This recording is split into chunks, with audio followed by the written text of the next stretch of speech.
राज्यात पोलीस भरतीची प्रक्रिया लोकसभा निवडणुकीच्या आचारसंहितेमुळे अडकली होती। आजपासून भरतीचा बिगुल वाजला। राज्यातील विविध जिल्ह्यात पोलीस भरतीसाठी सकाळपासूनच तरुणाईने गर्दी केली होती। विविध मैदानांवर तरुणांनी त्यांचा जोश दाखवला। परीक्षार्थी चाचणीसाठी मैदानावर पोहोचले आहे।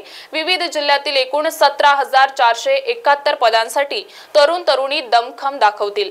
काही ठिकाणी पावसाने व्यत्यय आणला असला तरी परीक्षार्थींची उमेद आणि उत्साह कायम दिसला।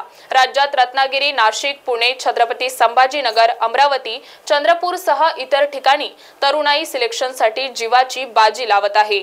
राज्यात 19 जून पासून पोलीस भरती प्रक्रिया सुरू झाली आहे। एकूण 17,471 जागांसाठी 17,76,256 अर्ज आले आहेत।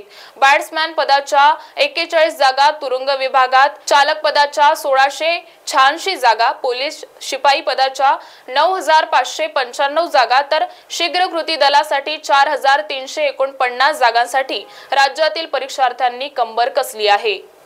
महाराष्ट्र टीव्ही 24 साठी ब्युरो रिपोर्ट, नागपूर।